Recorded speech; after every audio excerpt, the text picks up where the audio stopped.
Ini orang-orang yang mengamalkan agama dengan sempurna. Hidupnya senang terus. Punya uang senang, gak punya uang juga senang. Pokoknya senang aja. Kaya senang, miskin senang. Dia tidak terkesan dengan keadaan-keadaan itu. Dia rasa bahagia dalam dirinya. Tapi sebaliknya orang-orang yang tidak mengamalkan agama dengan sempurna, walaupun dia itu kaya raya, segala fasilitas terpenuhi, tapi tidak akan merasakan bahagia. Susah terus. Miskin susah, kaya susah. Ini orang-orang yang tidak mengamalkan agama dengan sempurna. Kita lihat dalam kehidupan keseharian orang-orang yang kelihatannya kaya raya, terpenuhi segala fasilitas, tapi menderita, nggak bisa tidur, banyak penyakit, karena stres. Nah itu menyebabkan menjadi dia sengsara dalam hidup di dunia. Hadis mulia kita uraikan bagaimana yang dimaksud dengan agama sempurna itu dan bagaimana cara mendapatkannya. Agama ini adalah terkandung di dalam kalimah yang agung, kalimah yang mulia, yaitu kalimah La ilaha illallah Muhammadur Rasulullah. Ini namanya kalimah thayyibah, kalimah yang baik, kalimah yang agung. Hadis mulia, inilah awal asas daripada agama. Awaluddin ma'rifatullah. Awal daripada agama itu adalah mengenal Allah Subhanahu wa ta'ala. Kalimat ini kata para ulama adalah nafi isbat. Iman itu adalah mengingkari pandangan mata, meyakini khabar. Khabar dari mana? Khabar daripada baginda Nabi Muhammad sallallahu alaihi wasallam.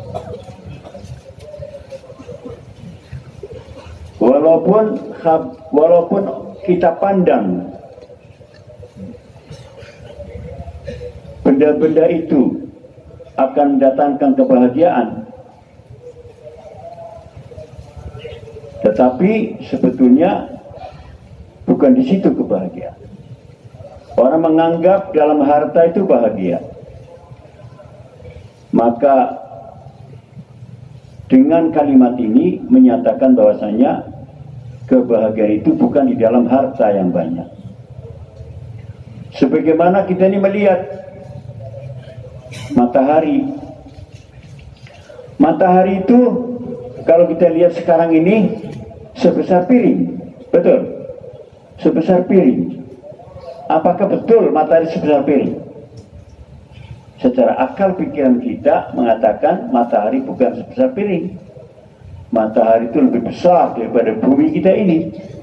Bahkan para ahli ilmu mengatakan besarnya matahari kita ini 2 juta kali daripada besarnya bumi kita. Jadi berarti mata kita ini salah. Mata kita ini salah. Bukan sebesar piring matahari. Berarti apa? Mata kita dengan kata lain menipu kita. Kemudian kalau kita melihat di waktu malam, bulan purnama, lihat kolam. Di situ lihat ada bulan. Betul nggak dalam kolam ada bulan? Salah. Itu berarti kita tertipu oleh mata kita. Nanti kita lihat kolam yang lain, di sana ada bulan. Kolam yang lain ada bulan lagi. Betul nggak begitu? Itu salah. Pandangan mata kita salah. Matahari tidak dalam kolam, tapi matahari ada di angkasa. Itu gambar matahari, gambar bulan. Begitulah sebenarnya orang yang memandang dengan mata harta membawa bahagia, itu salah. Jadi kalau kita memandang dengan mata membawa bahagia itu harta, itu salah. Yang kita pandang dengan kita membeli dengan banyaknya harta ini, banyak uang, kita bisa beli bermacam-macam barang. Dengan bermacam-macam barang kita akan bahagia. Itu salah.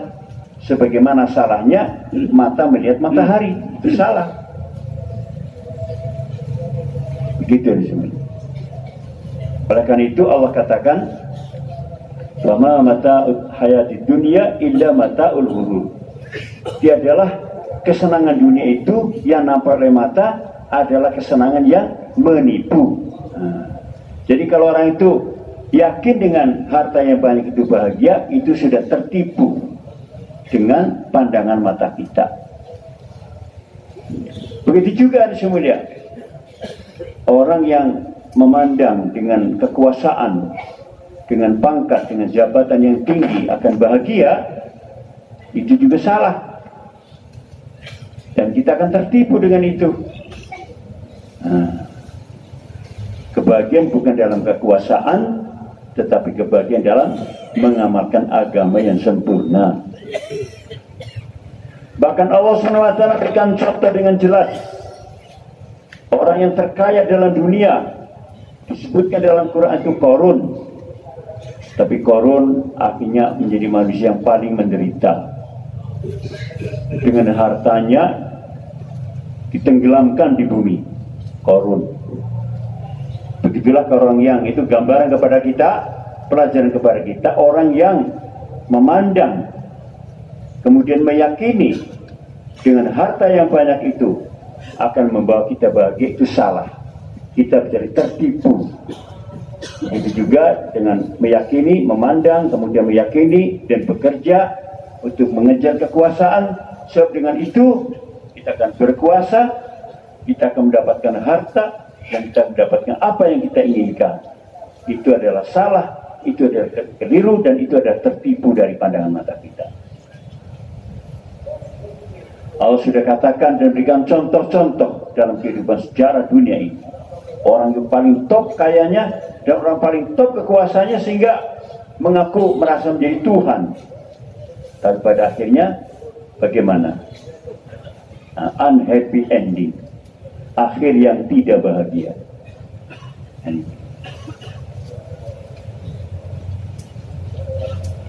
Contoh yang lain sekarang itu masih bisa kita saksikan, itu adalah makam Abu Lahab di Mekah. Makam Abu Jahal. Orang yang menentang agama, menentang Nabi. Tidak ada orang sekarang yang mau memberi nama anaknya Abu Lahab, Abu Jahal. Betul. Dan dikuburnya itu bau busuk sampai sekarang. Padahal sudah 14 abad yang lalu. Kalau datang ke sana, bau busuk kubur. Begitulah hari semulia orang-orang yang bernasib apabila tidak ada agama apalagi menentang. Tapi kalau orang-orang yang hidupnya baik, agamanya baik sampai akhir hayatnya, di dunia akan bahagia berketerusan sampai di akhirat. Bahkan jasadnya tidak dimakan tanah. Jasad para nabi, para rasul, para sahabat, para ulama, para hafiz Quran, ini jasadnya tidak dimakan tanah, tidak hancur, tidak berbau busuk, bahkan bau wangi, bau harum. Ada seorang ulama kita, kalau kubur sahabat sudah banyak terbukti, dibongkar, terbongkar, tidak sengaja dibongkar, jasanya utuh. Ada namanya Syekh Nawawi Al-Bantani, orang Indonesia, ulama Indonesia yang dikuburkan di Mekah, terkenal. Kira-kira beberapa tahun yang lalu pemerintah Saudi itu ingin membongkar kuburan. Ternyata kuburan Syekh Nawawi itu didapatkan sedang mutola'ah kitab di dalam kuburnya itu. Maka buru-buru timbul kembali. Ada sahabat yang ingin meninggal itu, bukan sahabat, para wali Allah. Ada wali Allah ingin di dalam kuburnya sholat. Maka ternyata juga benar, Allah kabulkan dalam kuburnya sholat. Banyak contoh-contoh begitu. Tadi semuanya, oleh karena itu kita jangan percaya, jangan yakin dengan apa yang dipandang oleh mata, tapi yakin khabar, dikhabarkan oleh baginda Nabi Muhammad Sallallahu Alaihi Wasallam. Walaupun akal kita tidak paham, secara mata, secara akal tidak paham, tetapi hati kita meyakini bahwa apa yang dikatakan Nabi itu pasti benar. Bahwa Allah itu adalah zat yang maha agung, maha besar. Keagungannya, kebesarannya tidak bisa diukur, tidak terukur. Wa ma qadarullaha haqqa qadrih wal ardu jami'an qabdatuhu yaumal qiyamah.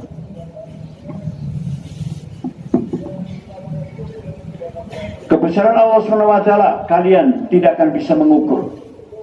Betapa kekuatannya, betapa kehebatannya, tidak bisa diukur dengan akal pikiran kita. Kalau kekuatan pembangkit listrik bisa diukur, 1 mega, 100 mega, 1000 mega, megawatt bisa diukur. Kekuatan keren bisa diukur, kekuatan pesawat terbang bisa diukur, kekuatan senjata bisa diukur, kekuatan nuklir bisa diukur, tapi kekuatan Allah, wa ma qadarullah haqqa qadri, kalian tidak akan bisa mengukur kuasa Allah SWT. Allah SWT mampu menciptakan yang ada ini dari tidak ada. Tidak ada dulunya bumi, matahari, bintang-bintang yang jumlahnya miliar-miliar, nggak ada dulu. Nggak ada bahan. Dan untuk mencipta tidak perlu bikin gambar dulu, bikin perencanaan. Tidak ada perencanaan, tidak ada gambar. Langsung kun fayakun. Apa yang dikehendaki Allah akan tercipta, terwujud dengan kudrat dan kuasa Allah Subhanahu wa taala. Allah Subhanahu wa taala bisa merubah tongkat jadi ular. Tongkat itu kayu mati, dirubah jadi ular yang hidup. Ada dagingnya, ada tulangnya, ada darahnya. Terus Allah bisa rubah lagi dari ular yang hidup mati jadi tongkat kembali. Sanu'iduha siratal ula, dikembalikan dalam bentuk yang awal. Tidak ada profesor dalam dunia bisa menciptakan seperti itu. Walaupun berkumpul orang cendekiawan seluruh dunia nggak akan bisa. Allah SWT mampu mengeluarkan onta, bukan dari onta, bukan dari perut onta. Allah SWT mampu mengeluarkan onta dari batu, dari gunung batu. Ketika umat Nabi siapa tuh? Nabi Soleh, kalau betul kamu punya Tuhan Maha Kuasa, coba keluarkan onta dari batu ini. Langsung doa. Begitu selesai doa, gerak, moncong unta keluar. Keluar unta yang paling besar, gunting lagi, beranak lagi. Itu kuasa Allah SWT. Manusia nggak bisa menciptakan mobil dari mobil, nggak bisa. Mobil beranak mobil, nggak bisa. Pesawat beranak pesawat, nggak bisa. Tapi Allah semua menciptakan lalat dari lalat bisa. Satu lalat bisa menjadi 1000 lalat, telurnya banyak. Ikan, satu ikan itu bisa mengeluarkan, ada yang 1 juta ikan, 2 juta ikan. Iya, dari perutnya itu. Nah, siapa bisa bikin begitu? Hanya Allah. Telur ikan, telur ayam, telur bebek, telur angsa, cairan, dari cairan. Begitu keluar, bagaimana? Berubah. Tadinya mati hidup. Ada badannya, ada yang dalamannya itu. Ada perutnya, ada ususnya, ada jantung, ada paru-paru, semua organ lengkap. Dari cairan tadi. Ada paruhnya, ada matanya, ada cekernya, warna-warni. Bulunya itu indah. Apalagi burung-burung di hutan itu. Warna-warni yang indah, suaranya berbeda-beda yang indah. Siapa bisa bikin? Allah. Allah Subhanahu wa Ta'ala. Ketika Nabi Ibrahim alaihissalam berkata, ya Allah, saya ingin bagaimana engkau menghidupkan yang mati. Awalam tu'min? Apa kamu enggak percaya? Saya percaya, walakin lihat ma'inna qalbi. Saya percaya, tapi untuk menenangkan hati saya. Maka Allah kabulkan, kamu ambil 4 burung, dipotong-potong, kemudian kamu aduk, diletakkan di 4 gunung. Udah 4 gunung kamu panggil. Panggillah burung itu. Itu daging-daging yang terpotong-potong itu kumpul, ya kan? Kemudian masing-masing itu mencari mencari temannya yang satu badan itu tadi. Kalau burung gagak ya dengan gagak, burung kesuari, besari, burung masing-masing mencari kepalanya, ya kan, ekornya, dalamannya, cekernya jadi satu. Kemudian burung itu terbang. Begitu Allah Subhanahu wa Ta'ala mampu menghidupkan yang mati. Ada nggak manusia bisa bikin begitu? Allah Subhanahu wa Ta'ala banyak sekali contoh-contohnya. Keseharian kita ini, kita lihat kiri kanan kita, itu sebetulnya adalah hal yang luar biasa, tapi dianggap itu biasa aja. Kalau dalam Quran dikatakan Allah merubah tongkat Nabi Musa menjadi ular, ular jadi tongkat. Itu adalah mujizat kepada Nabi Musa alaihissalam. Mujizat kepada Nabi Muhammad SAW menunjukkan bahwa Allah itu berkuasa atas segala sesuatu. Inna fi khalqis samawati wal ard wa ikhtilafil laili wan nahar la ayatin li ulil albab. Sesungguhnya di dalam penciptaan langit-langit dan bumi dan bergesernya siang dan malam tertanda bukti tanda-tanda keagungan kebesaran Allah Subhanahu wa Ta'ala. Jadi semua alam semesta ini tanda bukti keagungan Allah, kekuatan Allah, wujudnya Allah Subhanahu wa Ta'ala dengan segala kekuatannya. Bukan hanya tongkat jadi ular, tapi seluruhnya begitu. Allah rubah-rubah. Kita melihat kalau kita di kampung, di kota juga, pinggir kota banyak sekarang orang tanam pohon bayam, orang tanam pohon kangkung, ya. Apa itu yang ditanam? Biji bayam, biji kangkung. Terus ditaruh di mana? Di tanah, dicampur kotoran, kotorannya najis. Kotoran ayam, kotoran kambing, kotoran kerbau sapi, diaduk-aduk, ya kan? Dicampur air, tanam biji ayam, ya biji apa tadi? Biji kangkung, biji bayam, biji tomat, biji cabai, jadi apa? Allah rubah itu barang yang najis itu, yang kotor itu menjadi sayuran yang segar, buah-buah yang segar. Itu kuasa apa?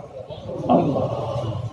Bukan petani yang bikin kuasa. Antum tazra'unahu am nahnu zari'un. Apakah kamu pikir kalian yang menumbuhkan itu pohon-pohon? Apa kami yang menumbuhkannya? Kata Allah. Pasti adalah bukan petani yang menumbuhkan pohon-pohon, tetapi siapa? Allah SWT. Jawab. Barang najis, kalau orang makan itu bisa pingsan, bisa mati. Tapi Allah rubah menjadi sayuran yang Masya Allah. Semua kita penggemar bayam, penggemar kangkung, betul? Penggemar tomat, penggemar cabai. Dari apa dibikin? Dari kotoran yang najis itu. Allah rubah-rubah. Begitu Allah, kuasa Allah SWT. Hari semulia zat yang maha kuasa, yang maha agung, yang maha hebat. yang tidak bersyukur kekuatan kekuasaannya itu punya kehendak. Apa kehendak daripada Allah SWT? Kehendak Allah SWT agar supaya manusia itu beribadah. Wa ma khalaqtul jinna wal insa illa liya'budun.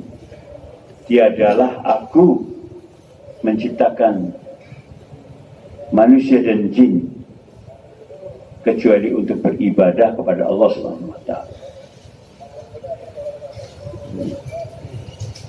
Wa ma khalaqtul jinna wal insa illa liya'budun.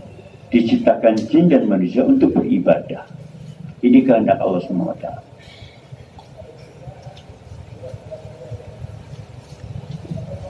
Bahkan Allah katakan, ad-dunya khuliqat lakum. Dunia diciptakan untuk kalian. Karena begitu mulianya manusia ini. Sebagaimana firman-Nya, walaqad karramna bani Adam. Sungguh aku muliakan anak cucu Adam. Saking mulianya ciptakan seluruh alam semesta ini adalah untuk manusia. Ad-dunya khuliqat lakum. Dunia ini semua diciptakan untuk kalian manusia. Wa antum khuliqtum lil akhirah. Dan kalian dicipta untuk akhirat, bukan untuk dunia ini. Jadi dunia ini persiapan hidup akhirat, begitu maksudnya. Diberikan fasilitas di dunia ini sementara waktu untuk mempersiapkan diri kehidupan akhirat. Itu maksud hidup manusia itu.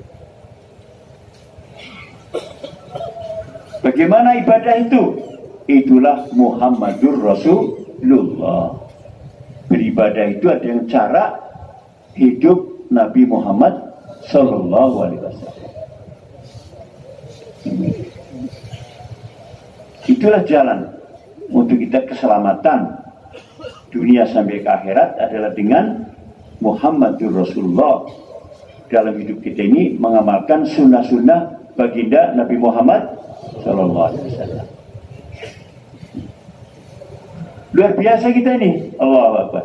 Jadi fokus kita ini, konsentrasi kita bagaimana diri kita ini dibentuk begitu rupa supaya 24 jam semua menjadi ibadah. Itu maksudnya. Dan itu ibadahnya satu cara. Muhammad di Rasulullah, cara Nabi Muhammad yang diterima, yang lain ditolak semua.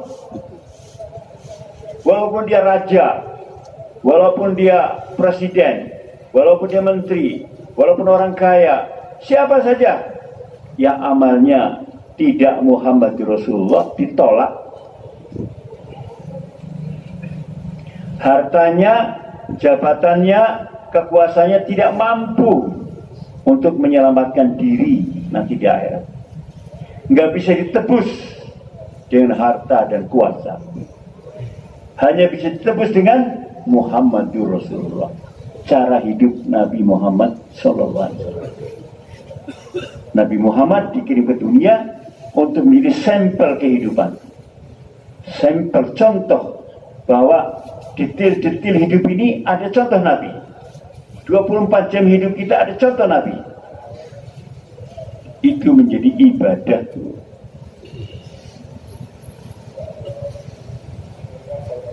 Man amila amal laisa fi amruna fa huwa raddun. Barang siapa yang membuat satu amalan yang tidak ikut contoh kami, raddun, ditolak. Tapi nggak berhenti di situ saja. Tidak berhenti memikirkan diri sendiri saja, tapi harus kita pikirkan juga keluarga kita, orang tua kita, istri kita, anak-anak kita, cucu kita, tetangga-tetangga kita, kerabat-kerabat kita, bahkan manusia sedunia. Kuntum khairu ummatin ukhrijat linnas. Kalian dicipta untuk bagi seluruh manusia di dunia. Ini harus satu kemuliaan lagi. Sendiri saya mengamalkan sudah selamat. Kalau bisa usaha kepada yang lain banyak selamat, itu akan dihargai lebih besar dari Allah Subhanahu Wa Taala. Bayangkan bagaimana kemuliaan orang yang beriman mengamalkan Islam, beramal soleh, itu dengan mengamalkan sunnah baginda Nabi Muhammad SAW. Sunnah yang paling ringan dikerjakan, yang paling ringan, bukan paling kecil ya. Sunnah nggak ada yang kecil, semua besar. Yang paling ringan dikerjakan apa? Kata subhanallah. Kata subhanallah. Itu satu kata itu lebih besar nilainya, lebih berharga daripada dunia seisinya. Ketika seorang petani zaman Nabi Sulaiman alaihissalam mengatakan kata ini subhanallah, Nabi Sulaiman alaihissalam yang sedang terbang dengan istananya karena kagum dengan itu, turun di sawah. Turun di tengah sawah di mana petani yang mengucapkan itu. Maka petani itu ketakutan. Kok ada istana Nabi Sulaiman turun di sawah, masya Allah. Kayak gitu sekarang pesawat turun di tengah sawah, gimana kira-kira? Maka ditanya, kamu tadi ngomong apa? Ya Nabi, saya ngomong apa-apa. Tadi itu ada yang menyampaikan saya itu. Oh, tadi saya mengucapkan subhanallah karena mengagumi kerajaan istana Nabi Sulaiman yang terbang itu. Kata Nabi Sulaiman, kata kamu itu subhanallah lebih besar dari kerajaan Nabi Sulaiman. Nabi Sulaiman itu adalah penguasa dunia. Doanya dikabul. Rabbi habli mulkan la yambaghi ila ahadin min ba'di innaka antal wahhab. Ya Allah, berikan saya kerajaan yang besarnya belum pernah ada sebelum dan yang akan datang. Nabi Sulaiman belum ada yang karena apa? Rakyatnya itu bukan manusia saja, jin, setan, ya kan, semut, ya kan, burung, itu semua rakyat Nabi Sulaiman ya. Dan pesawat Nabi Sulaiman lebih canggih dari pesawat yang sekarang yang paling canggih. Enggak pakai mesin, ya enggak. Terbang kemana aja kecepatan angin. Dan muatnya banyak ribuan. Semua menteri-menteri, semua tentaranya dimasukin di situ, terbang. Mana ada sekarang begitu pesawat? Pesawat yang paling canggih pesawat Nabi Sulaiman. Tapi itu kalah dengan satu subhanallah. Bagaimana dalam sholat? Banyak tasbih, banyak selawat, Al-Fatihah, ayat, ruku, sujud, Masya Allah. Berapa banyak lagi itu? Itu baru sholatnya, belum yang lain-lain. Allahu Akbar. Itulah kehebatan kebesaran sunnah Nabi kita Muhammad. Alala beruntungnya kita ini yang sekarang berkesempatan. Yang dulu-dulu kita nggak pernah ke pondok pesantren, Masya Allah. Sekarang kita punya pesantren yang mudah, yang murah, yang enggak gratis, ya kan? Ya ongkos sendiri, ya kan? Tapi pahalanya bahkan kalau urusan untuk orang lain, lihat pahalanya ratus ribu kali ganda pahalanya. Enggak terbayang bagaimana kebesaran Muhammadur Rasulullah. Hari semulia, maka semua sudut-sudut hidup kita ini ada Muhammad Rasulullah. Terus belajar secara detail dan kita juga mengajak seluruh manusia. Bersedia? Saya ingin menjelaskan tentang Muhammad Rasulullah ini, sunnah-sunnah ini. Kata ulama, sunnah itu ada dua macam. Ada mahdoh, ada ghairu mahdoh. Contoh sunnah yang mahdoh itu apa? Yang kalau kita kerjakan harus perfect, persis seperti itu. Misalnya sholat, sallu kama ra'aitumuni usolli. Sholatlah kalian sebagaimana aku lihat engkau sholat. Engkau lihat aku sholat. Terbalik.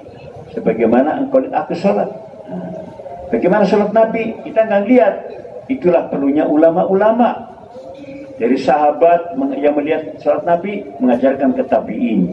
Tabi'in terus bersamping pada ulama pada hari ini. Itu makanya perlu sanad. Ya, yang lihat sahabat, tapi kita dapat kisah-kisahnya, cerita-ceritanya. Seperti kita melihat, kalau kita kerjakan seperti apa sahabat lihat. Jadi nggak boleh, ya kan? Ada modifikasi campur tangan kita dalam sholat, nggak boleh ada. Ya kan, lahir batinnya itu tertata, khusyuk dan khudu. Nah, itu kaidahnya, nggak boleh berubah. Begitu juga puasa, zakat, haji, kaifiyahnya itu harus persis. Nah, tapi ada namanya sunnah ghairu mahdhuf. Contohnya apa? Makan. Kalau Nabi itu makannya apa? Korma dan roti, ya enggak? Nah, apakah kalau kita ikut sunnah makan itu harusnya makan korma dan roti? Nah, kata ulama tidak harus. Ya harus itu cara makannya. Tapi kalau material makannya itu boleh yang lain.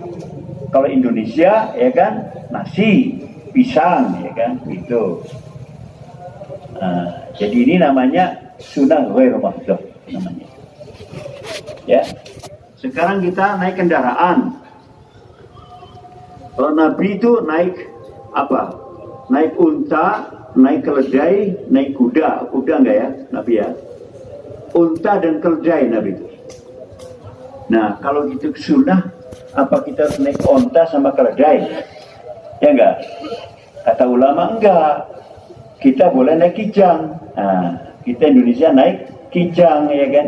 Kijang yang bukan rumput makanannya, rumputnya bensin dan solar. Nah, jadi begitu namanya ghairu mahdhuf. Tidak harus pakai onta.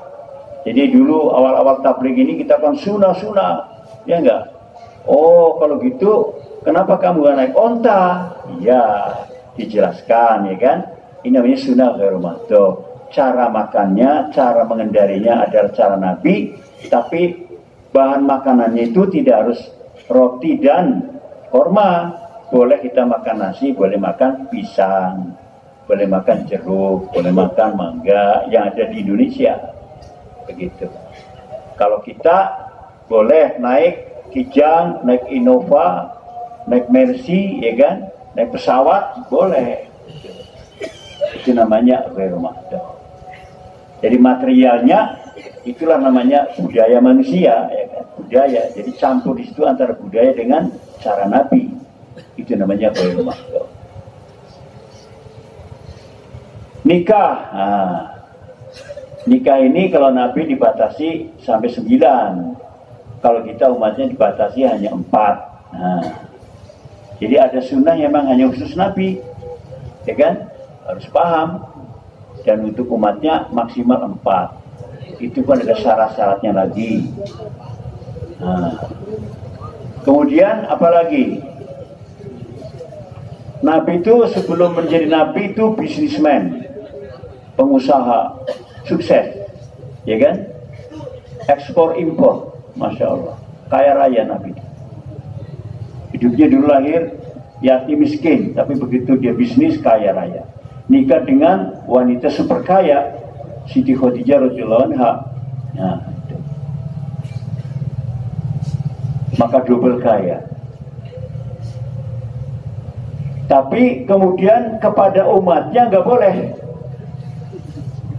boleh meninggalkan usaha, tetap menggunakan usaha, dagang, tani, kantor, ya kan? Apa saja yang halal. Nah, begitu. Oh, kita Nabi berhenti dagang, kita tabligh ini udah jadi dai berhenti dagang nggak boleh. La rohbaniyata bil Islam. Tidak ada kependetaan dalam Islam. Pendeta tuh kehidupannya dijamin sama jamaahnya. Kalau Islam nggak boleh. Harus masing-masing ada usaha. Tapi Nabi kekayaannya begitu selesai nggak dagang lagi kemana? Ya untuk belanja hari-hari dengan juga biaya amal makomi. Orang yang miskin dikasih, orang yang nggak makan kelaparan dikasih makan, yang sakit dikasih ongkos, terus ikrom habis 13 tahun habis, sehingga hijrah udah nggak punya apa-apa, sehingga sehingga Sayyidina Abu Bakar radhiyallahu anhu mengatakan, ya Rasulullah, Abu Bakar ini tanggap, ya kan, nggak perlu nunggu diminta sama Rasulullah, tapi tanggap dia. Nabi sudah nggak punya apa-apa, ya kan, karena hartanya diinfakkan semuanya. Nah, Abu Bakar berinisiatif menyediakan 2 unta untuk kendaraan hijrah ke Madinah. Mengatakan, ya Rasulullah, saya sudah siapkan 2 unta, 1 untuk engkau, 1 untuk aku. Apa kata Rasulullah SAW? Wahai Abu Bakar, ini saya hitungnya utang. Nah, ya kan? Nanti sampai Madinah saya bayar. Ini pelajaran buat kita bahwa Nabi sendiri bi'awalihi wa anfusihi. Nah, kita harus juga bi'awalina wa anfusina. Bersedia? Nah, walaupun utang, ya kan? Minta nggak boleh, utang boleh, tapi utang harus bayar, ya. Jangan karena sunnah nih utang aja terus nggak bayar. Nah, pakai dalil lagi ya. Nah, begitu. Sampai Madinah dibayar, lunas gitu. Itu contoh bagaimana Nabi muamalahnya seperti itu. Kalau bisa Nabi, nggak usah Nabi, Rasulullah udah buat engkau nih hadiah. Nggak begitu perhitungannya orang huruj, ya kan? Hadiah lain. Ini waktu huruj, waktu keluar ada ketentuannya, diri sendiri, biaya sendiri, begitu mas. Nah, hadis mulia sampai ketika Abu Bakar Siddiq radhiyallahu anhu itu dilantik menjadi khalifah. Kemarin dilantik pagi-pagi kemas-kemas dagangan. Nah, maka Sayyidina Abdurrahman bin Auf lewat, dia lihat lagi kemas-kemas dagangan ya Amirul Mukminin. Ya lu lagi ngapain engkau ini? Saya lagi kemas-kemas dagang, mau ke pasar. Loh, kalau Amirul Mukminin itu ke pasar ngurus dagangan, siapa ngurus umat? Kata Abu Bakar Siddiq radhiyallahu anhu, kalau saya nggak dagang, siapa ngurus keluarga saya? Nah, ini pelajaran. Sekelas Abu Bakar Siddiq radhiyallahu anhu masih ingin dagang setelah dilantik menjadi khalifah. Maknanya paralel antara khilafah dengan bisnis.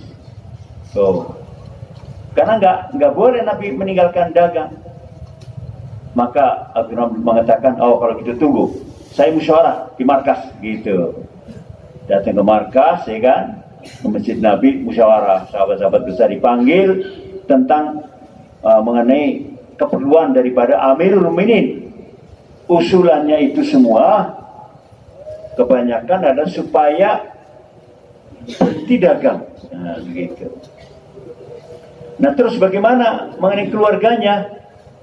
Diputuskan memberikan gaji bulanan. Nah, disampaikan Abu Bakar, diterima, gitu kan? Nah, Abu Bakar sendiri nggak ingin meninggalkan perdagangan, tapi karena keputusan musyawarah diterima. Begitulah kita, kalau sudah dalam dakwah ini, kita harus punya usaha kita, ya kan? Masing-masing semua, ya kan?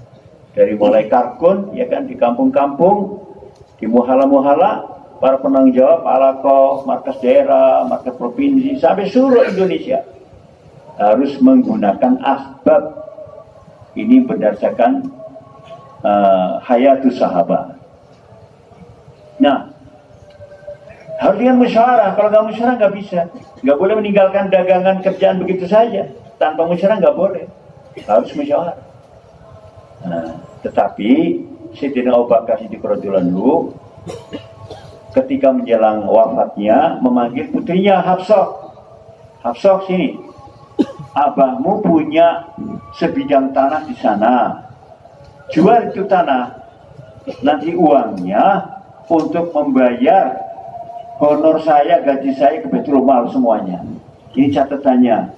Jumlah selama 3,5 tahun kali berapa bulan, ya kan? 12 bulan. Nah, ini totalnya segini. Nanti hasil jualannya kembalikan ke Baitul Mal. Tuh, sisanya bagi-bagi. Maknanya apa? Sayyidina Abu Bakar tidak ada menghendaki sama sekali honor gaji, nggak ingin. Nah, ingin adalah sepenuhnya diri sendiri, biaya sendiri, walaupun dia untuk kepentingan khalifah, pemimpin negara. Gitu. Suatu ketika istrinya menghidangkan makanan tambahan. Ya kalau kita makanan kue-kue begitu dihidangkan. Loh, dari mana nih budgetnya? Kata istrinya, ini budget yang sama per bulan, hanya saya tiap hari celengin. Nah, celengin sedikit-sedikit, dapat 1 bulan, saya belanjakan untuk bikin kue ini. Oh, kalau begitu, honor kita, gaji kita lebih daripada keperluan. Maka ke Baitul Mal pergi bulan depan, potong gaji saya segini. Nah, ada nggak sekarang pemimpin Islam begitu? Masya Allah. Jadi kalau jadi pemimpin ya begitu contohnya Abu Bakar Siddiq. Bersedia pemimpin halakoh, pemimpin markas daerah, provinsi, suro, harusnya begitu. Bersedia aja lah ya. Nah, ada lagi Pak, sunnah ghairu mahdu itu berpakaian, berbusana muslim, sunnah. Nah, kita harus paham juga ini. Kalau kita hanya ibadah sendiri, nggak ada masalah. Orang senang, nggak senang, orang terima, nggak terima, nggak ada urusan. Tapi ini masalahnya ini mudah mau ngajak orang. Kalau kita dakwah ditolak di sana karena penampilan kita, berarti gagal dakwah kita ini. Tapi dengan penampilan yang diterima oleh masyarakat, berarti berhasil dakwah kita ini. Maka perlu saya jelaskan di sini, karena ini ada arahan daripada masyayikh kita. Dalam berpakaian, Nabi itu punya beberapa model. Nah, kita ikutin. Ada jubah panjang, ada jubah pendek, ada lagi pakai mantel. 3 model. Kadang-kadang pakai topi biasa, pakai topi, ada kalanya pakai sorban. Nah, jadi nggak selalu topi terus, sorban terus enggak. Ganti-ganti. Pakainya kadang-kadang jubah panjang, jubah pendek, ganti-ganti. Tergantung suasana. Pakai mantel, tergantung suasana. Tidak hari-hari pakai mantel. Lihat situasi dan kondisi untuk kepentingan dakwah.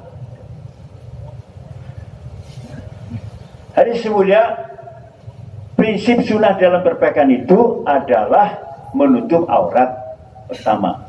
Yang kedua, pakaiannya longgar. Jadi nggak kelihatan bentuk tubuhnya, longgar. Itu prinsip sunnah. Adapun modelnya diserahkan kepada kita, ya kan? Model pakaiannya itu, jahitannya, potongannya diserahkan kepada kita. Itu namanya budaya. Sekarang masing-masing bangsa mengambil satu model. Contohnya apa? Kalau orang Arab, semua orang Arab memakai model sunnah yang jubah panjang. Betul ya? Kalau orang Pakistan mengambil sunnah yang jubah pendek. Yang sini di bawah lutut, di belah sini, kiri kanan, belah dada sini. Terus pakai kerah. Coba perhatikan. Dari mulai Perdana Menteri yang namanya pakaian sunnah yang diamalkan ulama-ulama Pakistan sama. Orang awam juga sama, modelnya sama. Sebelum tabligh, sudah tabligh sama. Jadi di sana nggak ada masalah mengenai pakaian di Pakistan. Di India itu namanya kurta. Kalau Pakistan namanya seluar kemis, model tadi itu, ya kan? Celananya bawah kecil, atasnya lebar, pakai tali. Itu namanya seluar kemis. Kalau India, jubah pendek juga, belah kiri kanan, belah dada sini, ya kan? Terus nggak pakai kerah, tuh. Warnanya putih aja. Kalau Pakistan warna-warni. Tuh. Terus celananya bahannya sama, nah, tidak longgar seperti di Pakistan. Namanya itu adalah kurta. Nah. Kalau Melayu, Indonesia, Malaysia, Vietnam, Thailand, ya kan, Filipina, itu jubah pendek, ya kan. Nah, belahnya kiri kanan ada, tapi dari atas ke bawah. Pakai kancing baju, itu namanya baju koko, baju takwa. Paham semuanya? Syekh Inamul Hasan tahun 1986 memberikan bayan wapsi kepada kami, Musyawarah Indonesia pertama di Bangladesh Masjid India. Yang hadir 25 orang, membentuk Syuro Jakarta. Yang terpilih 7 orang, termasuk saya di dalamnya. Terus waktu mau pulang, berikan bayan wapsi. Seperti ini duduk, ngeriung gini, ya kan? Beliau katakan, karena bayan ringkas, kalian orang Indonesia datang ke India untuk belajar satu amalan, yaitu dakwah Nabi, cara sahabat, bawa 1 bulan ini setelah 4 bulan ke Indonesia, amalkan ini dibawa ke Indonesia. Jangan bawa 2. Jangan pertama, jangan membawa mazhab kami. Yang kedua, jangan bawa budaya kami. Saya pertama, ya Syekh, apa itu budaya? Oh, saya mengatakan budaya. Maksudnya cara berpakaian Muslim. Ya. Jangan bawa budaya kami, budaya Muslim Indonesia ke Indonesia. Jangan. Itu maksudnya. Maksudnya apa? Mas saya tidak menghendaki kita keluar Pakistan 4 bulan, kita pulang membawa dakwah, membawa juga pakaian Muslim cara India. Gak dikehendaki itu para Mas saya. Tahun 86. Tuh. Jadi kita ke Indonesia ya cara, terus gimana saya tanya, gimana sih? Terus bagaimana cara pakaian kami Indonesia? Beliau katakan, kalian berpakaian sunnah, ya enggak? Yang dipaham, yang diamalkan oleh ulama-ulama di Indonesia. Tuh. Nah itu kan tahun 86 ya. Pada tahun 2001 saya tanya lagi sama mas saya sekarang di Surah Alam ini ada perubahan nggak ketentuan Hadraji Sayyidina Hasan tahun 86 supaya berbusana Muslim sunnah yang dipahami oleh ulama-ulama di Indonesia? Ternyata jawabannya masih sama, tidak berubah. Paham semua? Jadi kalau kita ikut arahan dalam dakwah ini termasuk cara berpakaian kita. Nah kalau orang India sebelum tablik, sesudah tablik sama. Orang Islam yang sudah tablik, yang belum tablik sama pakaiannya. Jadi tidak ada masalah. Kalau orang Indonesia gimana? Masya Allah, langsung berubah. Sehingga orang mengenal karkun orang Dani dari pakaian. Gitu. Oh, karkun, ya kan? Nah. Tapi yang lain juga kan sama. Ya saudara-saudara kita yang lain, ya ada gerakan-gerakan lain juga sama. Nah, dikehendaki ini adalah kita kembali kalau ke Indonesia berbusana Muslim yang dipaham, diamalkan ulama-ulama di Indonesia. Nah ternyata apa? Saya keliling berapa kali Indonesia ini. Ternyata kalau kita berbusana Muslim seperti yang ulama-ulama di Indonesia diterima di masyarakat. Itu namanya umumiyat. Dalam kaidah dakwah kita ini ada istimayat, ada umumiyat. Nah, istimayat itu diterima Allah SWT, amal usaha kita. Kalau umumiyat, amal kita juga diterima oleh masyarakat. Gitu. Di antara yang paling menonjol itu adalah cara berpakaian. Tapi saya dalam keliling itu, kalau saya pakai sorban jubah panjang, ditolak. Tuh. Nah, ya kan? Pengalaman saya. Para ulama-ulama ya. Tapi ketika saya rubah seperti pakaian mereka, sunnah yang mereka paham, diterima. Itu saya waktu visioner, memandang apa namanya itu, jangka panjang yang jauh ke depan. Terus sorban. Nah, bagaimana sorban itu? Nabi karena pakai sorban, karena nggak pakai sorban, pakai topi aja. Nah ini juga diamankan di India Pakistan, makanya kita pergi ke sana. Ya kan? Kalau di India, di Pakistan itu, ya kan, para ulama-ulama itu, walaupun ulama besar, tidak ada yang berpakaian jubah panjang, nggak ada. Belum pernah saya lihat, satu pun belum pernah lihat selama saya pakai. Pakaiannya seperti yang tadi, seluar kemis itu. Kemudian tidak pakai sorban hari-hari. Tuh.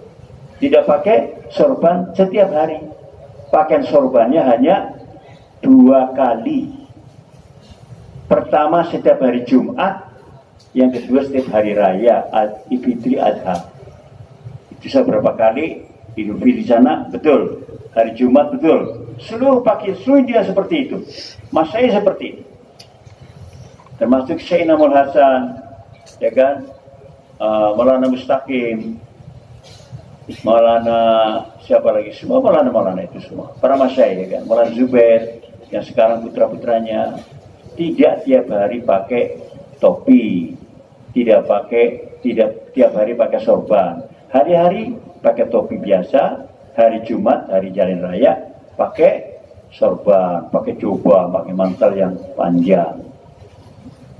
Satu hari Nabi Muhammad SAW akan menerima tamu raja. Lain lagi penampilannya itu Nabi itu. Nabi pakai baju putih bersih, ya kan? Nah, kemudian pakai mantel yang sangat mahal. Nah, mantel yang sangat mahal.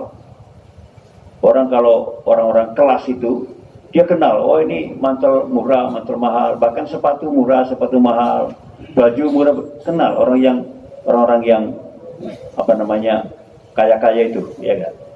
Namanya branding, barang-barang yang terkenal, label-label terkenal. Jadi lihat, dia tahu. Nah, Nabi menyesuaikan diri, pakai baju jubah yang putih bersih, pakai mantel yang sangat mahal, pakai minyak wangi yang sangat mahal, pakai sorban yang belum pernah dipakai. Sehingga keluar dari rumah menuju masjid, akan terima tamu di masjid, seperti cahaya. Sehingga Abu Jahal pas lagi duduk di jalan situ, Nabi lewat, terperangah Abu Jahal ini.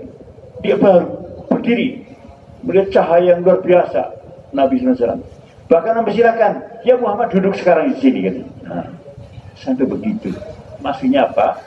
Di dalam keadaan-keadaan tertentu memerlukan penampilan tertentu, gitu maksudnya. Jadi kalau kita mau jolak 2,5 jam, jolak khususi di mana saja, lihat penampilannya, ya kan? Sesuaikan.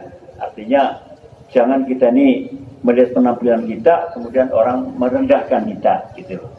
Bahkan gak nerima kita. Itu berkali-kali saya mengalami seperti itu. Ketika rubah penampilan, Masya Allah, ya kan?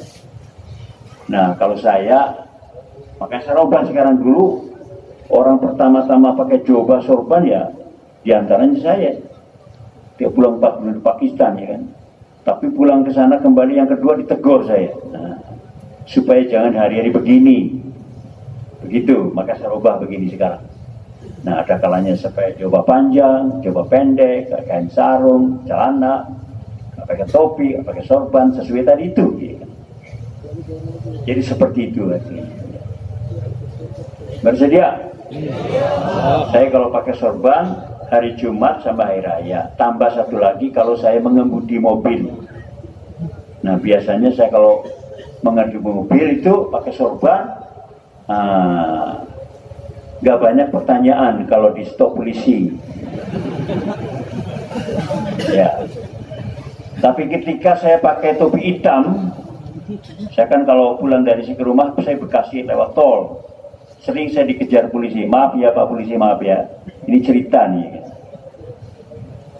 Saya di stop di tol. Kita pakai peci hitam. Buka jendela, tanya. Mana SIM, mana KIR, mana ini, itu, segala ditanya. Jadi banyak pertanyaan. Tapi ketika pakai sorban, ya kan, ketika puja jendela, dia pakai sorban, siap dia. Nah, saya bilang, saya salah apa Pak? Oh, nggak ada salah Pak, silakan doakan kami. Nah, jadi ada berkahnya. Nah, kalau yang niru boleh, tapi jangan niat supaya untuk polisi, jangan ya.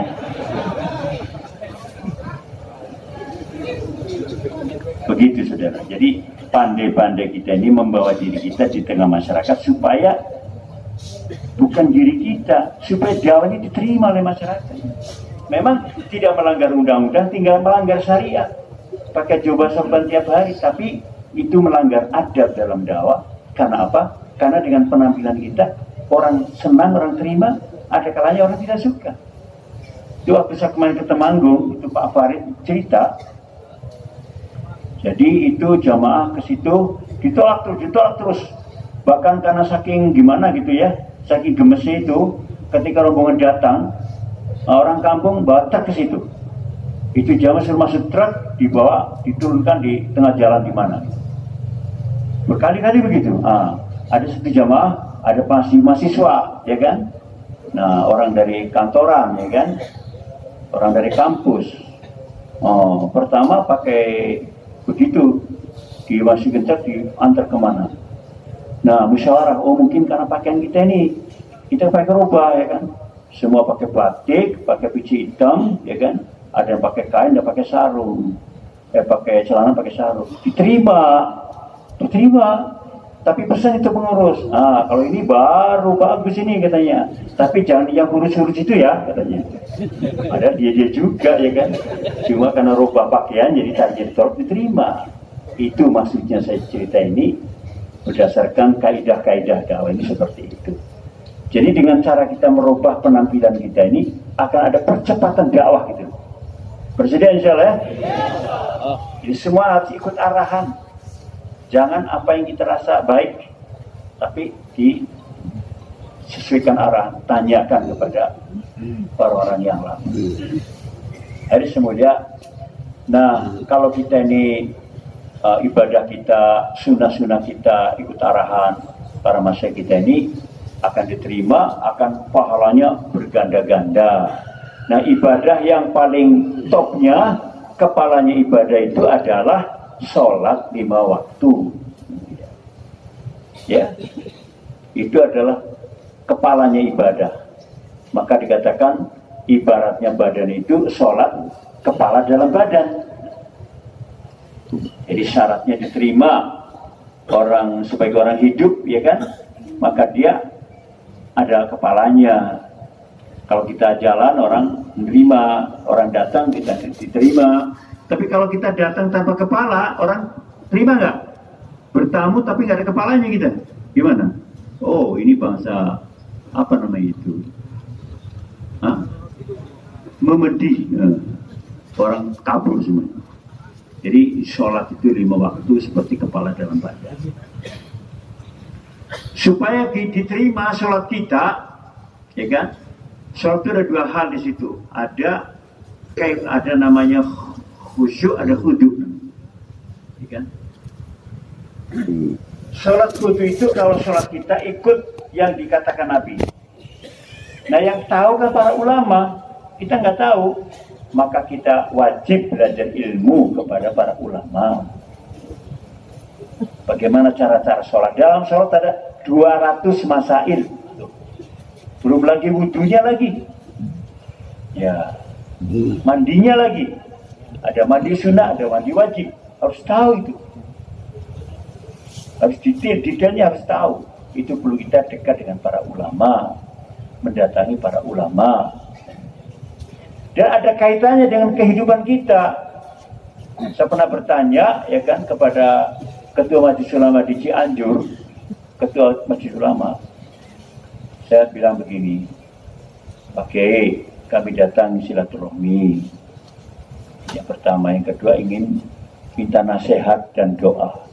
Langsung, ini ada hadis ini buat kalian katanya. Dia bilang apa? Alaikum bimujalasatil ulama wastima'u kalamal hukama.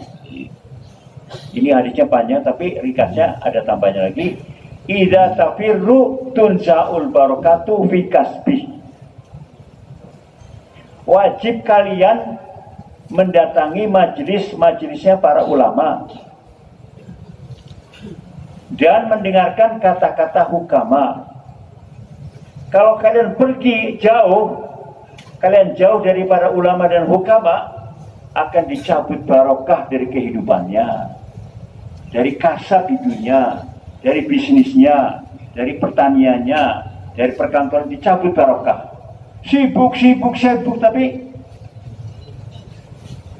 nggak ada untung, lama-lama bangkrut. Nah, karena apa? Coba periksa, mungkin dalam muamalah kita ini tidak bertanya kepada ulama. Ini kalau bicara begini boleh nggak dalam hukum Islam? Saya pernah datang ke South Africa, orang muslim saya itu kaya semua, nggak ada miskin, nggak ada, kaya-kaya semua.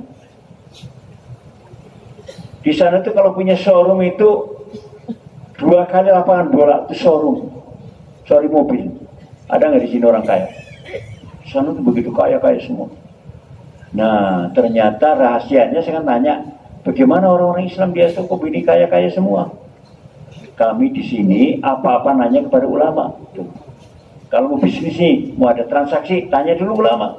Kalau ulama mengizinkan, kami jalankan. Kalau enggak, kami tinggalkan. Kami batalkan. Itu secara bukti nyata dalam kehidupan orang yang bertanya kepada ulama dalam muamalahnya berikan barokah. Kalau enggak dicabut, enggak ada barokah.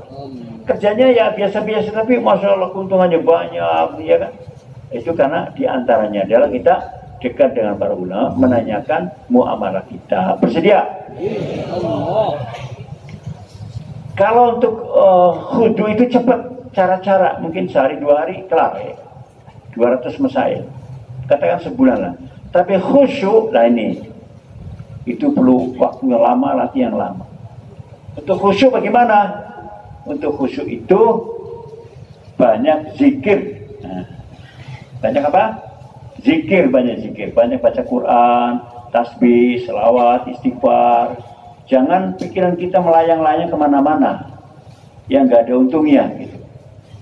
Nah, ya, nggak ada faedahnya. Banyak zikir sepanjang hari, sepanjang malam.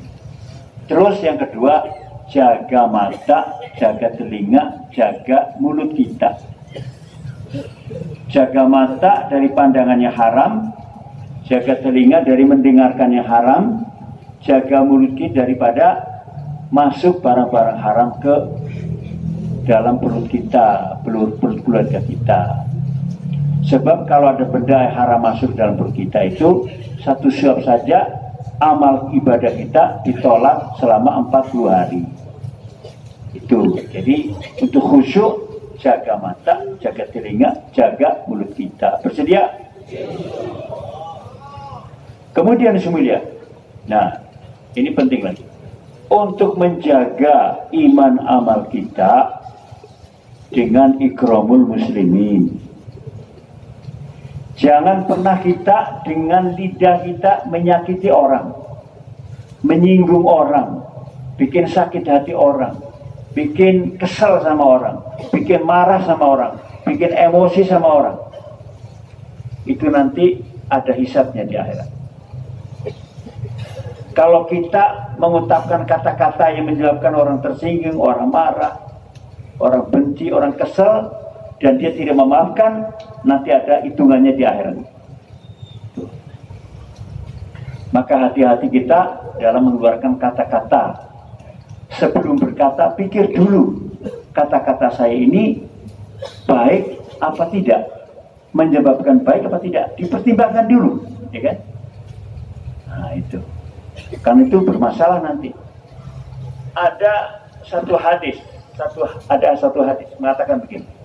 Saya bahasa Arabnya nggak hafal, tapi mafhumnya begini. Satu kata akan menyebabkan dia menyeret ke neraka jahanam. Ketika ada orang berkumpul bersatu padu dengan satu kata menjadi pecah, ini kata-kata itu akan menyebabkan menyeret dia masuk ke neraka jahanam. Yang satu-satu ini pecah. Ini bahayanya memecah belah. Tapi ada orang yang mengatakan satu kata, ketika orang itu berpecah belah dengan kata dia menjadi bersatu, kata yang satu ini menyebabkan menarik dia masuk ke dalam surga. Penting nggak menjaga kata-kata? Begitu sikap, ya kan? Tingkah laku kita, langkah-langkah kita, tangan kita, kaki kita, jangan pernah kita ini melukai, menyakiti siapapun di dunia ini. Bahkan jangan kita menyakiti binatang-binatang. Ada seorang wanita yang pendosa, ya kan, yang kerjanya itu seperti kupu-kupu malam istilahnya itu, ya. Melihat seekor anjing yang kehausan, dia melihat ke sumur, tapi dia nggak bisa masuk sumur. Dia tahu ini adalah anjing kehausan, maka dia terjun ke dalam sumur, ya kan? Dengan sepatunya diangkat, kasih minum anjing. Dengan sebab ini dia ampuni dosanya, masuk surga. Pada penzina ini, ya kan? Dia ampuni dosa gara-gara ngasih minum anjing kehausan. Tapi ada perempuan mengikat kucing, nggak dikasih makan, mati. Gara-gara ini perempuan itu masuk ke dalam neraka. Coba deh. Sama binatang aja begitu, bagaimana kalau sama manusia? Berkepanjangan kata-kata kita, berpahala atau berdosa. Tuh. Ya kan? Tangan kita, kaki kita menyebabkan pahala atau dosa. Bahkan para dai yang istiqomah dalam dakwahnya, dari kata-katanya, dari pandangan matanya, dari gerak tangannya, kakinya, menyebabkan hidayah bagi orang lain. Begitu. Bersedia? Nah, ini sekarang praktek di sini selama lebih kurang 4 hari, ya kan? Ini sebagai showroom para dai, ya. Showroomnya para dai sekarang ini. Bagaimana kita mahabbah dengan sesama karbon, ya kan? Yang kenal, yang belum kenal, mahabbah, ya kan? Kalaupun kita kenal, mungkin dulu saya pernah berbuat salah, atau orang pernah berbuat salah kepada saya, maafkan. Ini ajaran dalam dakwah ini. Jadi bertemu saling memaafkan. Jangan bertemu membawa dendam. Ketemu kesempatan nih, hajar. Ini tidak baik, ya kan? Bersedia insyaallah, senyum, ya kan, mahabbah, kasih sayang, memaafkan, kata-kata yang baik. Waktu di Rewin kemarin dibilang, setiap dai itu harus lisannya manis, pikirannya dingin, kepala dingin, hatinya lapang. Bersedia? Syekh Abdul Wahab berkata, seorang dai, setiap dia harus punya rasa mahabbah dan kasih sayang. Tidak boleh dendam, tidak boleh marah, tidak boleh kesal kepada sesama dai. Khususnya dan demikian sesama umat Islam. Kalau kita masih ada marah, dendam, dengki, iri, kesal sesama dai atau sesama orang Islam, apalagi yang bukan Muslim, kita ini belum jadi dai. Kata Nabi, ahsin man asa'a ilaik. Berbuatlah baik kepada orang yang berbuat jahat sama kalian. Bersedia? Itu dai gitu. Kejahatan dibalas dengan kebaikan, itu dai. Kalau kejahatan dibalas dengan kejahatan apa? Preman. Pakai sorban, jubah, tapi preman berjubah. Jangan itu. Nanti diberikan gelar begitu sama orang. Ya kan? Oh, kalau sudah sorban, jubah, jenggot, Masya Allah, ini karkun ini. Ini bagus ini. Kenapa saya pakai istilah karkun? Karkun itu dari bahasa Arab. Harikun. Apa? Harikun, penggerak. Jadi bergerak, menggerakkan, namanya harikun. Cuma orang Jawa tuh nggak bisa mengucapkan ha dibaca ka, Hasan dipanggil kasan, harikun dipanggil karkun, begitu. Jelas? Kita pakai karkun, jangan ahbab ya. Ahbab itu apa tuh? Ya ahbab. Tapi kalau karkun, harikun, penggerak, Masya Allah. Di mana-mana bergerak. Bersedia? Saling memaafkan. Jadi kalau ada orang tuh mencela, menghina, ya kan? itu kita nggak boleh marah, nggak boleh tersinggung, ya kan? Karena ngikut Nabi, bukan hanya sorban jubahnya aja ikut Nabi, jenggotnya aja, tapi perilakunya juga kita, sikap-sikap kita, ya kan? Kita senantiasa harus berbuat baik kepada orang, ya kan? Berbuat baik terus. Nah, waman asanu qaulan mimman da'a ilallah wa amila sholihan. Orang terbaik ucapannya orang yang mengajak kepada Allah. Tuh. Ingat tuh, ya kan? Kata-kata ini yang baik-baik, orang senang, ya kan? Sampai nih, dengan perhatikan. Itu namanya Maulana Ramadan di Rewin. Beliau orang lama. Dia kasih muzakarah sama kita. Kita harus memandang kebaikan setiap orang. Walaupun ada 100 amalan, 99 itu buruk. Hanya satu yang baik. Pandang satu, yang 99 jangan pandang. Nah, ini contoh Nabi ketika Nabi itu sedang perjalanan, ada bangkai anjing. Nah, ya kan? Kata Nabi, coba sahabatku, lihat ada kebaikan nggak dalam anjing ini. Kata sahabat, ya bagaimana? Anjing najis, bangkai lagi, bau busuk lagi. Apa yang baik? Nggak ada bagainya. Lihat giginya. Giginya warna apa? Putih. Ah, itu satu kebaikan gitu. Jadi pandang anjing, pandang karena ada giginya putih itu. Jangan pandang najis itu semua giginya putih. Cuma perlakuannya nanti beda lain lagi, ya kan? Tapi tetap harus mahabbah sama anjing. Karena dia makhluk Allah SWT. Nah, jadi kita harus memandang kebaikan. Ya. Kalau nggak ada kebaikan 100 buruk semua, gimana kita? Lihat apa yang dipakai. Misalnya kacamata. Walaupun kacamata mungkin murah ya, tapi kita bilang untuk menghibur dia, wah kacamata kamu bagus ya. Nah, gimana kalau kita bilang gitu? Senang nggak? Senang. Begitu. Dai memandang orang itu mandang yang baiknya, ya kan? Nah, ada lagi pandang apa lagi? Cincinnya, seperti cincin saya ini. Wah, cincin kamu bagus banget ya, Masya Allah. Beli di mana tuh? Seneng nggak kalau bilang gitu? Begitu sampai begitu detail. Bagaimana memandang orang lain, ya kan? Terus kalau orang mengatakan kita merendahkan, kita mencaci kita, kita ikut Nabi, ya enggak? Nabi kurang apa? Dicaci, dimaki, ya kan? Dijatuh-jatuhkan, dihina, ya kan? Kalau boleh bilang diteranjangi semua, ya kan? Lempar kotoran, lempar batu. Nabi marah enggak? Nah, itu enggak marah. Waktu Futuh Makkah orang semua ketakutan karena mereka telah berbuat jahat sama Nabi. Telah menyiksa, ya kan, menindas. Bukan Nabi, umat Islam ditindas, disiksa. Ketakutan mereka karena biasanya orang pemenang itu akan menguasai, akan menjajah, ya akan balas dendam. Wah, ternyata orang ngintip semua dari jendela-jendela, dari ngintip itu, lubang-lubang rumahnya. Ternyata orang pada nangis semua, sujud, ya kan, bangun. Nabi pun dilihat nangis. Maka Nabi mengumumkan, siapa yang masuk Masjidil Haram aman, siapa yang masuk rumah Abu Sufyan aman.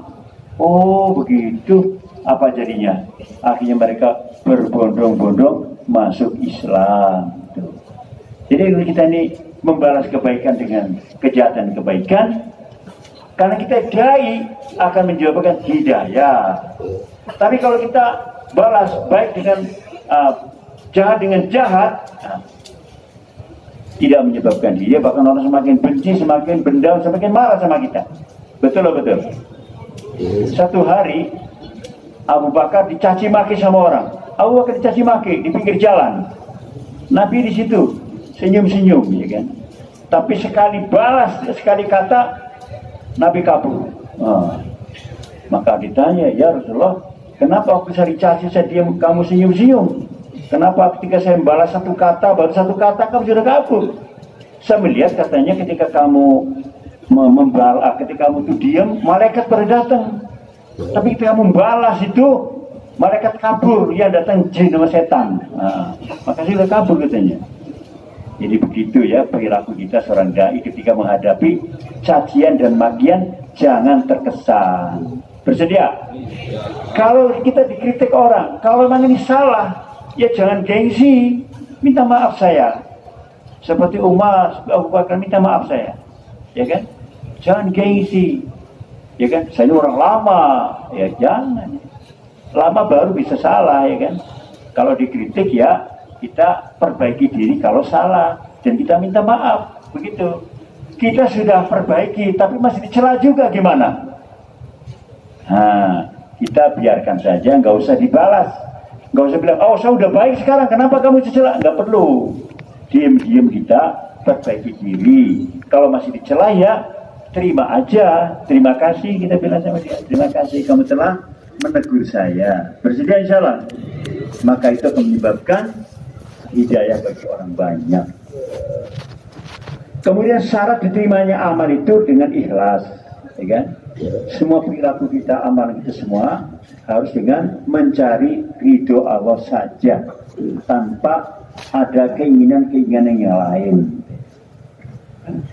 Haji Abdul Wahab berkata, kami tahun 2018 ya dikumpulkan semua para penanggung jawab di Rewi di markas. Beliau katakan begini, seluruh dunia berkumpul. Kalian katanya kesini belajar dakwah. Dalam dakwah kita semua belajar dakwah katanya. Dalam dakwah ini ada orang korban, merasa dirinya sudah berkorban. Ini bahaya. Sebab dengan begitu dia akan merasa jadi orang besar. Kalau sudah merasa orang besar, nyala jadi dianggap orang kecil, merendahkan orang. Bisa maki orang, bisa marah orang. Begitu kalau udah orang besar, ya enggak. Ngatur-ngatur orang, ya kan. Nunjuk-nunjuk orang, ya kan. Musyawarah formalitas aja, tapi dalam benaknya sudah penuh dengan rencana. Enggak boleh begitu. Terus kalau sudah merasa orang besar seperti itu, harus ditampilkan, harus disuruh bayar. Kalau nggak disuruh bayar, marah, dia nggak datang ke markas lagi. Ini orang begini akan disingkirkan Allah SWT. Merasa yang paling cocok jadi amir, merasa yang paling cocok jadi Faisalah, merasa yang paling cocok menjadi penanggung jawab, merasa yang paling cocok jadi suruh. Ini orang yang punya begini hatinya, ya kan, merasa itu, ya kan, itu akan disingkirkan Allah SWT. Ya. Orang yang akan diterima itu siapa, yang gimana? Orang-orang yang korban banyak, tapi merasa dirinya belum berkorban. Ini yang akan diterima Allah SWT. Saya ini belum korban, ini enggak, masih belajar berkorban. Akibatnya apa? Saya ini belum paham, saya ini sedang belajar, saya ini orang kecil. Nah, ini orang akan diangkat, akan diambil kerja yang besar dari Allah SWT. Bersedia? Kalau lihat, perhatikan dalam kehidupan, orang yang namanya masih kecil, anak kecil, bayi, ada orang bertiga. Penjahat pun senang, betul gak? Kalau di jalan, serem dia. Tapi lihat bayi, ya kan? Siapa? Ya kan? Walaupun orang yang jahat, dia senang sama bayi. Kenapa? Karena bayi itu merasa nggak bisa apa-apa, nggak punya apa-apa, bukan siapa-siapa, tidak tahu apa-apa. Ya enggak? Ngomong aja nggak bisa, betul gak? Berdiri nggak bisa, bangun bisa aja, menangis saja. Maka semua orang senang, ya kan? Tapi kalau beranjak dewasa, ya enggak, mulailah dia tingkah lakunya macam-macam kan? Maka ada orang yang suka, ada orang yang tidak suka. Tapi kalau masih baby, masih bayi, semua orang suka. Kenapa? Merasa diri kecil, nggak bisa apa-apa. Bersedia? Jadilah kita orang kecil, ya kan? Maka dalam gaya hidup kita, dalam penampilan kita, dalam sikap kita, kita sebagai orang kecil. Nah, itu di Pakistan di sana. Itu orang-orang di Pakistan tuh, yang namanya orang Hirosa, berikan WC itu jangan sembarangan tuh orang tuh. Itu orang sudah keliling dunia 60 negara, 30 negara. Itu ada orang paling kaya di Pakistan, ada orang, Masya Allah itu. Tapi penampilannya sama dengan yang lain, nggak ada beda gitu. Ya kan? Sehingga dalam Quran dikatakan, waman ahsanu qawlan mimman da'illahu wa amila shalihan wa qala innani minal muslimin. Orang terbaik ucapannya orang yang mengajak orang kepada Allah Subhanahu wa taala dan mengamalkan amal-amal yang soleh. Apa yang diajarkan kepada orang, dia mengamalkan itu. Waqala, dan berkata, innani minal muslimin. Saya orang Islam biasa sama dengan yang lain. Tuh. Begitu arahnya tuh. Jadi kita dalam dunia ini namanya orang biasa ya seperti orang. Kita punya tempat tinggal, punya keluarga, punya asbab dunia, ya kan? Nah, penampilannya pun seperti yang lain sama, ya kan? Sehingga ketika Nabi bersama sahabat-sahabat kumpul, orang nggak tahu mana yang namanya Nabi Muhammad, nggak ada yang tahu. Orang yang belum kenal ya, datang dari kampung, mana yang namanya Muhammad, begitu orang aja.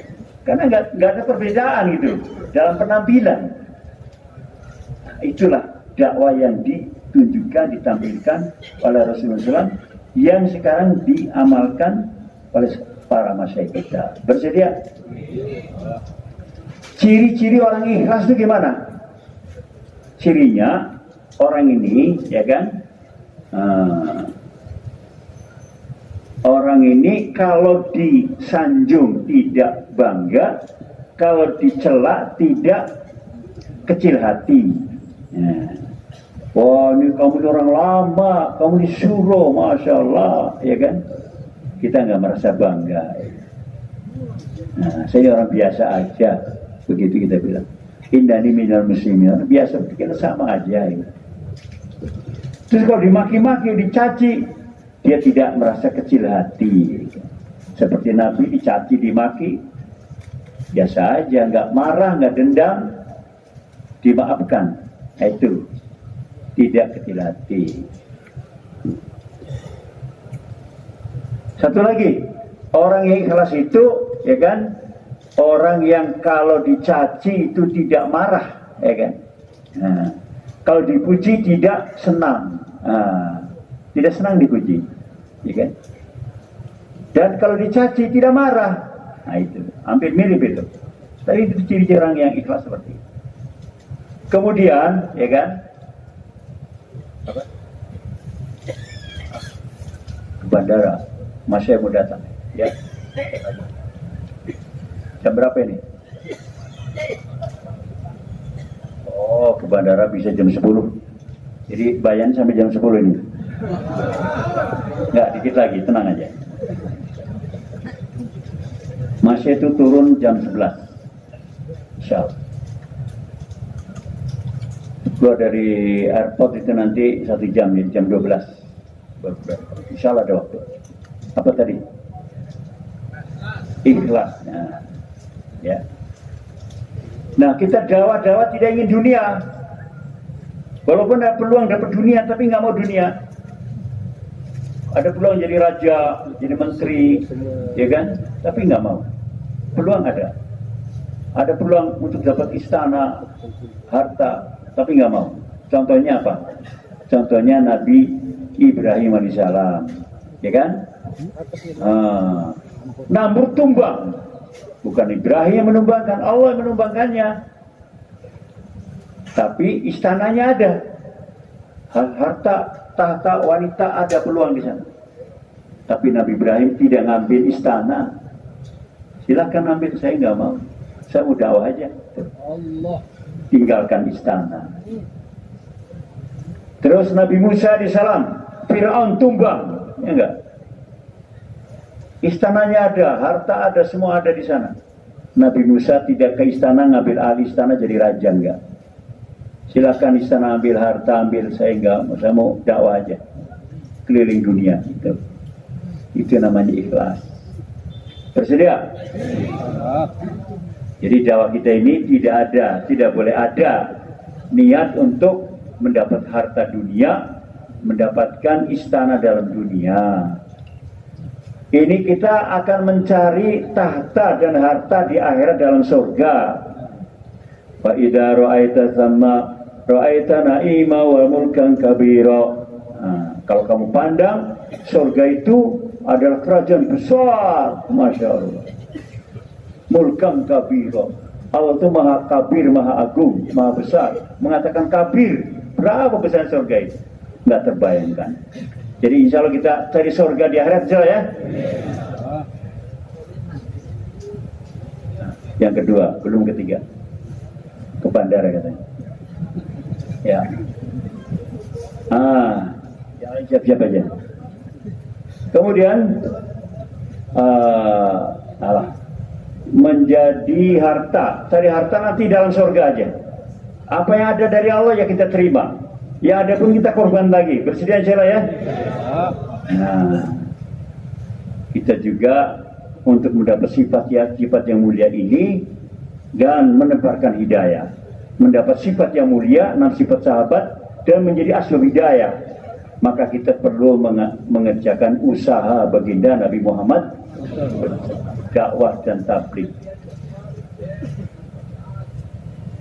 Ini maksud hidup kita. Ada kewajiban, ada tugas, ada keperluan dan maksud. Keperluan ya makan minum, keluarga, pakaian, kendaraan, nikah, itu keperluan. Kewajiban ya syahadat, sholat, puasa, zakat, haji, itu kewajiban. Kemudian maksud, tugas, dakwah ilallah, dakwah tabligh. Hari semulia, ringkasnya, dengan dakwah tabligh ini, usaha Nabi ini akan terjadi, akan dapat kita sifat yang mulia, 6 sifat sahabat. Dengan 6 sifat sahabat ini kemudian akan mencapai agama sempurna. Jadi 6 sifat ini tangga untuk mendapat agama sempurna. Untuk mendapatkannya dengan kita meluangkan waktu, berkorban dengan amalan dakwah dan tabligh, makomi dan intikoli. Intinya satu aja, pengorbanan yang ikut arahan para masyayikh kita akan dapat itu yang kita targetkan. Itu perbaikan diri dalam sifat dan sampai kepada sempurna agama aswida bagi seluruh manusia. Pengorbanannya kalau sahabat 3 tangga, sepertiga, separuh seluruh masa dan harta. Itu sahabat. Maka ada namanya yang paling rendah sepertiga, namanya tertib Utsmani, Sayyidina Utsman. Sepertiga harta, sepertiga masa.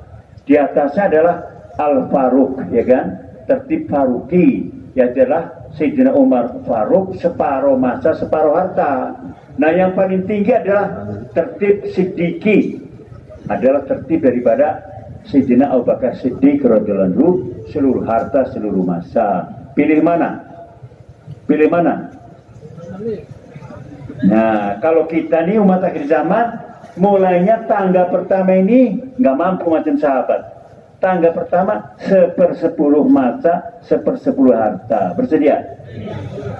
Setiap hari 2,5 jam, enggak. Setiap bulan 3 hari, setiap tahun 40 hari.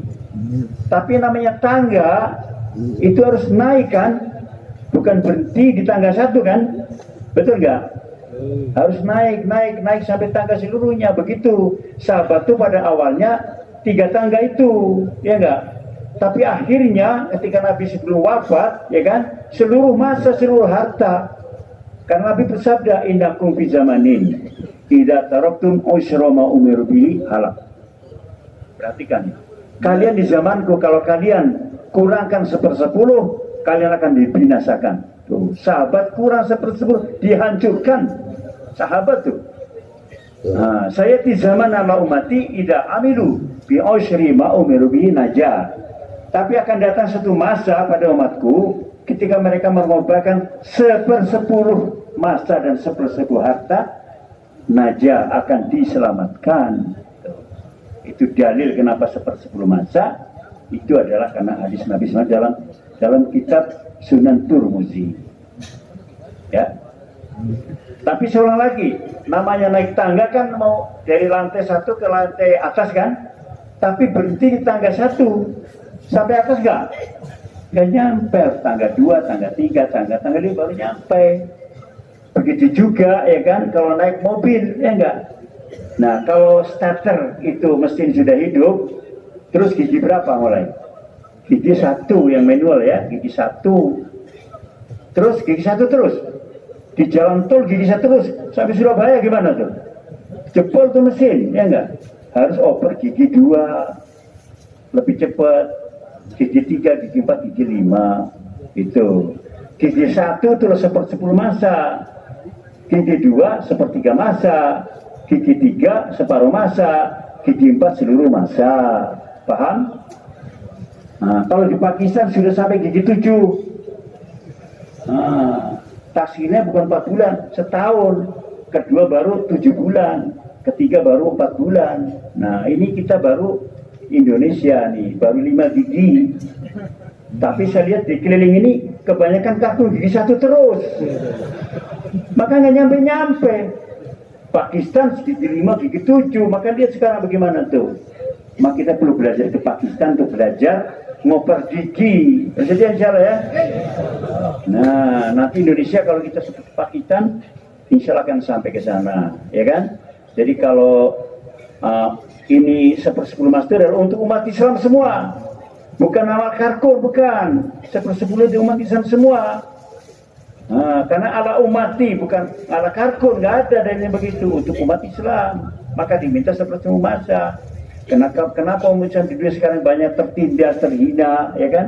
Terbunuh, kenapa? Karena tidak korban syarat 10 masa. Itu aja jawabannya. Nah, harus tangga kedua, gigi 2, gigi 3, gigi 4, gigi 5. Kalau gigi 2 itu adalah penanggung jawab halakoh. Itu mesti 1/3 masa.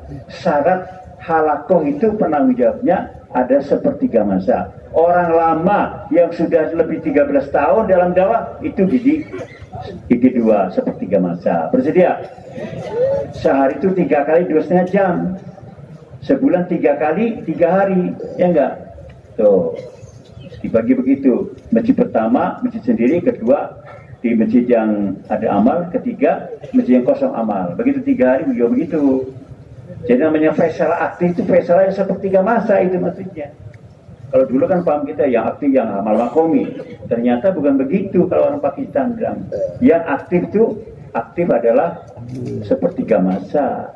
Nah kalau penanggung jawab markas daerah ya, mas kabupaten itu separuh masa, ya kan? Nah karena dia harus mengendalikan banyak halakoh. Kalau halakoh itu mengendalikan banyak masjid, bagaimana hidup semua lima imam di halakohnya, itu ada penanggung jawab halakoh faisalah halakoh. Nah kalau markas daerah itu yang tingkat kabupaten itu bagaimana seluruh halakoh hidup, yang belum ada harus hidup. Nah kalau namanya provinsi separuh masa itu bagaimana seluruh kabupaten ada markas. Contohnya Jawa Tengah itu ada 41 kabupaten, ada 9 markas, baru masih 32 lagi belum ada markas, 32 kabupaten. Maka penanggung jawab provinsi di Jawa Tengah dan provinsi yang lain, contohnya, ya kan, itu minggu pertama fokus di Muhammadiyah, ya kan, minggu kedua keluar 3 hari di kabupaten yang ada markas untuk meningkatkan kerja, meluluskan kerja, sesuai arahan masyayikh. Minggu yang keempat itu adalah di kabupaten yang belum ada markas. Nah, minggu keempat itu di Ancol 7 hari. Bersedia? La rohata badal yaum, nggak ada istirahat lagi. Itu syaratnya menjadi penanggung jawab ke daerah dan provinsi. Nah sekarang kalau yang di Ancol ini seluruh Indonesia seluruh masa. Nah, karena Indonesia 300 juta penduduknya, ya kan? Ada 1 juta masjid, ya enggak? Harus hidup semua 5 amal, itu tanggung jawab seluruh Indonesia tuh. Nah kemudian 17.000 pulau. Nah, bagaimana tuh bisa sampai kepada pulau-pulau itu? Karena mas saya mengatakan kalau ada 1 orang Islam di 1 pulau, kamu kirim datang jamaah ke sana. Tuh itu target mas saya itu. 1 juta masjid harus ada maktab. Maktab itu adalah tempat pengajian TPA anak-anak itu supaya generasi kita muda selamat begitu, ya kan? Itu target-target mas seperti itu. Harus kita pikir bagaimana caranya. Maka kita harus ada percepatan kerja. Bersedia insya Allah. Nah selanjutnya nanti ini masih akan datang mulai malam ini semua, ya kan? Kita tawajuh untuk memperhatikan, akan diuraikan lebih detail lagi apa yang sedang. Ini baru pendahulunya aja. Nanti para masyarakat akan mendetailkan lagi, maka perlu tawadi selama kita 4 hari di sini. Insyaallah ya. Nah, sekarang siapa yang niat, insya Allah nanti taskilnya adalah 5.000 orang ke Pakistan. Angkat tangan aja. Niat. Nah. Oh, ada yang nggak angkat tangan? Angkat tangan, Pak. Angkat tangan. Nah, nanti kalau Mas saya nanti mau angkat tangan, berdiri, angkat kaki nanti jalan ya. Baik, semoga Allah terima insya Allah. Demikian kita amalan malam dijaga ya kan. Tahajud pertama, kedua sholat hajat, yang ketiga zikir, yang keempat tilawat Quran, yang kelima istighfar di waktu sahur. Bersedia amalan malam semuanya. Insya Allah ya. Bapak sekalian yang mau cash dalam musyawarah ini, silakan daftar ke daerahnya masing-masing termasuk DKI. Yang negeri jauh, IPB 4 bulan, dan negeri maupun luar negeri 40 hari juga, silakan daftarkan namanya ke tim taskil daerah masing-masing termasuk DKI. Silakan Bapak sekalian.